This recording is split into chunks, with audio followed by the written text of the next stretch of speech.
au coup de sifflet. Je mets ici en protection. Et là, 1, 2, 3 cartouches. C'est l'une des 3 séances de tir minimum, obligatoire chaque année pour continuer à porter son arme de service. Une formation qui a lieu pendant les heures de travail. Allez, rapide sur la protection, on se protège rapidement. Allez, bam, bam, bam. 3 tirs de 30 cartouches, un minimum devenu maximum. On fait tomber son chargeur, on ramène ici, hop, hop, tac. Et là c'est parti, 4, 5 cartouches.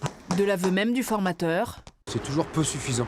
On aimerait bien pouvoir en faire plus. Si vous faites du sport, entraînez-vous 3 fois par an, vous verrez que vous ne verrez pas beaucoup. Nous, le tir, c'est la même chose. Une fois que vous aurez fini, ici, vous faites vos 2 coups de sécurité. Vous remettez l'arme à l'étui.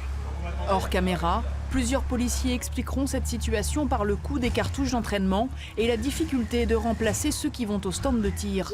Faux pour le directeur départemental de la sécurité publique. Est-ce que l'aspect économique entre en jeu sur cette question-là ?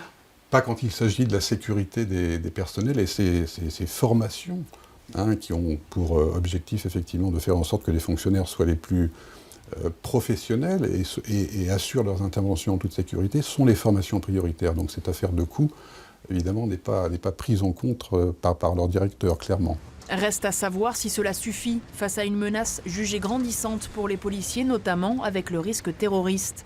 Au cours de notre tournage, la plupart des agents nous ont demandé le respect de leur anonymat. Tous évoquent l'assassinat de ce couple de policiers.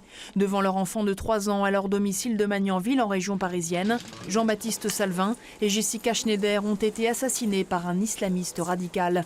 L'inquiétude pour soi et surtout pour ses proches est très présente, comme l'explique Catherine, 25 ans dans la police, qui travaille à l'accueil. Avant, je me permettais de rentrer chez moi en uniforme. Au jour d'aujourd'hui, non. Complètement civil. Une question de sécurité, je pense qu'au jour d'aujourd'hui, j'ai rien à faire dehors en uniforme, en dehors de mon travail. Ça a changé. J'en vois pas l'intérêt. Oui, ça a changé pour moi. Les attentats, tout ça, c'est des choses qui restent marquées. Même si on est fonctionnaire de police, c'est là. On y pense. Pas tous les jours, mais on y pense. On a des enfants, on a des petits-enfants, j'ai des sœurs, j'ai un papa, Oui. Par rapport à tout ça, on fait attention quand même. Moi, j'aime mon métier, donc ça m'empêchera jamais de venir travailler. Et c'est l'un des enseignements de ce feuilleton. Les policiers rencontrés aiment leur métier et sont fiers de l'exercer, malgré leurs craintes et parfois les difficultés du quotidien.